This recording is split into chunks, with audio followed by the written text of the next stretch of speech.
Tesla facilite les déplacements sur la route grâce à la disponibilité prédictive des superchargeurs. Tesla a amélioré la possibilité de ces véhicules grâce à des mises à jour logicielles gratuites à distance. Dans sa prochaine mise à jour, Tesla facilitera grandement les déplacements en voiture en prédisant la disponibilité du superchargeur.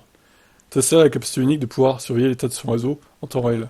Certaines des données qu'ils suivent incluent quels stands sont en panne, quels stands sont utilisés, ce qui leur permet de comprendre précisément quand les stations sont les plus fréquentées aujourd'hui. L'entreprise va encore plus loin et utilise ces données en temps réel, ainsi que les données de la flotte pour prédire l'occupation d'un superchargeur à votre heure d'arrivée estimée.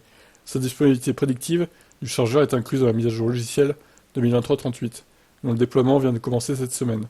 Selon les notes de version partagées pour la première fois par Note Tesla App, votre navigation prédira désormais l'occupation d'un superchargeur et, si nécessaire, affichera un temps d'attente estimé en fonction de l'heure d'arrivée estimée de la navigation.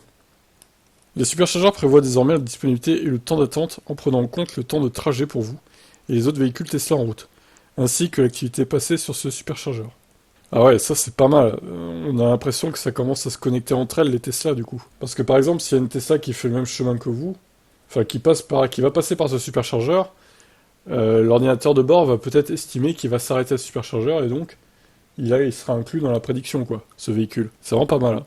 Cet ajout intervient quelques mois seulement avant que Tesla ne voie une augmentation significative du trafic dans ses stations superchargeurs d'Amérique du Nord. Depuis le début de l'année, plus d'une douzaine de grands constructeurs automobiles ont convenu d'adopter la norme de recharge NACS. Bon bref, ok. Le reste, on connaît. Très bien, bah, je trouve que c'est pas mal. Qu'en pensez-vous?